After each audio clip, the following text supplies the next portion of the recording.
پیارے دوستو، بہت پرانے زمانے کی بات ہے کہ ایک رحم دل بادشاہ تھا۔ اس کی حکومت میں شیر اور بکری ایک ہی گھاٹ پر پانی پیا کرتے تھے۔ اس کے 2 بیٹے تھے۔ اس کے پاس اللہ تعالیٰ کا دیا سب کچھ تھا، لہٰذا وہ ہر وقت اللہ کا شکر ادا کیا کرتا رہتا تھا۔ اللہ کی مہربانی سے ان کے گھر تیسرے بیٹے کی ولادت ہوئی۔ یہ بیٹا دونوں بیٹوں سے زیادہ خوبصورت تھا۔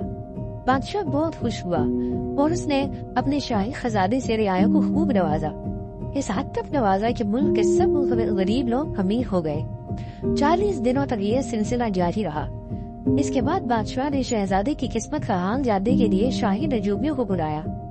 نجومیوں سے علم نجوم سے حساب لگوا کر بادشاہ کو یہ بتایا گیا کہ شہزادے کا نصیب تو بہت اچھا ہے، لیکن 9 برس کی عمر سے اسے مشکلات کا سامنا ہوگا اور رشتہ داروں سے جدائی ہو جائے گی۔ آخر دیوانی میں ان تکالیف سے نجات پائے گا اور ایک بہت بڑی سلطنت کا بادشاہ بنے گا۔ بادشاہ یہ باتیں سن کر نجومیوں کو انعام و اکرام سے نواز کر روانہ کر دیتا ہے۔ بادشاہ نے شہزادے کا نام گل منیر رکھا۔ اس کی پرورش کے لیے خاص کنیزیں مقرر کی گئی۔ انہوں نے اسے بڑے لاڈ پیار سے پالا۔ جب شہزادے کی عمر 6 برس کی ہوئی تو اسے قابل استادوں کے پاس بھیج دیا گیا۔ شہزادے نے جلد ہی اپنی صلاحیت کے جوہر دکھانا شروع کر دیے اور شہزادہ جب 9 برس کی عمر کو پہنچا تو بادشاہ کا انتقال ہو گیا۔ اس وقت تینوں شہزادے چھوٹے تھے، لہٰذا وزیر اعظم کے دل میں بے ایمانی پیدا ہو گئی اور اس نے حکومت پر قبضہ کر کے تینوں شہزادوں کو ملک سے نکال دیا۔ تینوں شہزادے وزیر اعظم کے ڈر سے شہر چھوڑ کر فقیرانہ لباس میں وہاں سے روانہ ہوئے۔ چلتے چلتے آخر وہ تھک گئے اور ایک ببول کے درخت کے نیچے بیٹھ گئے۔ بیچارے شہزادے جنہوں نے کبھی تکلیفیں نہیں اٹھائی تھی، وہ باتیں کرتے کرتے درخت کے سائے تلے سو گئے۔ جب وہ سب نیند سے بیدار ہوئے تو بڑے شہزادے نے چھوٹوں سے کہا، بھائیو، میں نے خواب دیکھا ہے کہ مجھے دودھ کا کٹورا ملا ہے اور روٹی ملی ہے جیسے میں نے کھانا کھا کر اپنا پیٹ بھر لیا ہے۔ مجھے شہزادے نے کہا، بھائی میں نے بھی خواب دیکھا ہے، اللہ نے مجھے مچھلی اور روٹی کھانے کو دی ہے۔ شہزادہ چھوٹا گل منیر خاموش رہا۔ اس پر دونوں بھائیوں نے اسے پوچھا، بھائی تم بھی بتاؤ کہ تم نے خواب میں کیا دیکھا؟ اس پر چھوٹے شہزادے نے کہا، جو میں نے خواب دیکھا ہے اگر میں تم لوگوں کو وہ بتاؤں تو تم ناراض ہو جاؤ گے، لہٰذا اس بات کو یہی ختم کر دو۔ دونوں شہزادوں نے کہا، ہم تمہارے دشمن نہیں ہیں، جو تم نے دیکھا ہے وہ ہمیں بتاؤ۔ اس کے زور دینے پر شہزادے نے کہا، بھائیو میں نے خواب دیکھا ہے کہ اللہ مجھ پر بڑا مہربان ہوا ہے، مجھے بادشاہت ملی ہے، 4 رانیوں سے میں نے شادی کی ہے، پالنے میں بیٹھا ہوں، 2 رانیاں دائیں اور 2 بائیں جانب بیٹھی ہیں اور وہ باری باری پالنے کو جھولا دے رہی ہے۔ اس کے ساتھ ہی وہ مجھے میوے بھی کھلاتی جا رہی ہیں۔ بڑے بھائی نے جب چھوٹی کی یہ باتیں سنی تو 2 تھپڑ اس کے منہ پر مارے اور کہا، اچھا اگر تو اتنا خوش نصیب ہوتا تو ابا جان کی بادشاہت ہم یوں نہ گواتے۔ چھوٹی کو بڑا دکھ ہوا اور وہ رونے لگا۔ تھوڑی دیر بعد اس کے دونوں بھائی اٹھ کر چلنے لگے اور اسے بھی چلنے کے لیے کہا، پھر اس نے جانے سے انکار کر دیا تو وہ لوگ اسے چھوڑ کر آگے روانہ ہو گئے۔ بھائیوں کے چلے جانے کے بعد گل منیر ایک طرف روانہ ہو گیا۔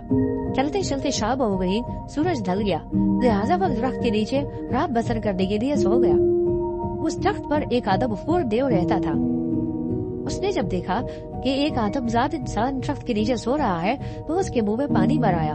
وہ اسے کھانے کے خیال سے درخت سے نیچے اترا، لیکن اس کی نظر جب شہزادے پر پڑی تو اس کی خوبصورتی اور جوانی کو دیکھ کر اسے رحم آ گیا اور وہ اسے اٹھا کر شہر سے تھوڑے فاصلے پر چھوڑ کر واپس آ گیا۔ شہزادہ جب نیند سے بیدار ہوا تو بڑا حیران ہوا اور وہ اسے قدرت کا کرشمہ سمجھنے لگا۔ وہ اٹھ کر شہر کی طرف روانہ ہو گیا۔ شہزادے کو جب بہت بھوک لگی تو ایک مسجد میں جا کر بیٹھ گیا۔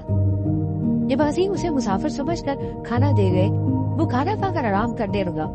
مسجد کے امام نے جب شہزادے سے اس کے حالات پوچھے، امام صاحب کو معلوم ہوا کہ وہ شہزادہ ہے تو بڑا حیران ہوا۔ امام صاحب کی کوئی اولاد نہیں تھی اور انہوں نے گل منیر کو اپنا بیٹا بنا کر گھر میں رکھ لیا۔ گل منیر نے بھی یہ سوچا کہ کہاں دھکے کھاؤں گا، اس لیے وہ پیش امام کی بات سن کر ان کے ساتھ رہنے لگا۔ امام صاحب کے مدرسے میں ایک شہزادی اور ایک وزیر زادی بھی پڑھنے آتے تھے۔ گل منیر کی قابلیت اور خوبصورتی دیکھ کر وہ اس سے متاثر ہو گئی۔ وہ آہستہ آہستہ تینوں بڑے ہوتے گئے اور شہزادہ گل منیر کے دونوں سے دوستی بھی پکی ہوتے گئی۔ جب اس شہزادی کو پتا چلا کہ گل منیر بھی شہزادہ ہے تو اس نے بادشاہ کو مجبور کر کے گل منیر سے شادی کر لی۔ شادی کے کچھ عرصے بعد بادشاہ کا انتقال ہو گیا۔ اس بادشاہ کا کوئی بیٹا نہیں تھا۔ وزیر اعظم نے شہزادی سے مشورہ کرنے کے بعد شہزادی کو بادشاہ بنایا۔ کچھ عرصہ اور گزرا تو رجیمیو نے بتایا کہ شہزادے پر کسی نے جادو کر دیا ہے تاکہ اس کی کوئی اولاد نہ ہو، اور اس کا طور یہ ہے کہ دریا بادشاہ مزید 3 شادیاں کرے گا۔ بلبلیر نے شہزادی کی رضامندی سے 3 اور شادیاں کر لی۔ اس شہزادی کو اللہ نے خوبصورت بیٹے سے نوازا۔ ادھر اس کے بھائی بھٹکتے ہوئے جب بلبلیر سے آڑ ملے تو انہیں عزت اور اکرام سے نوازا گیا، اور اس کے بعد وہ اپنے بھائیوں کو ساتھ لے کر اپنے آبائی وطن پہنچا اور والد کے دشمنوں کو ختم کر کے اپنے ملک کے اوپر بھی حکومت چلانے لگا۔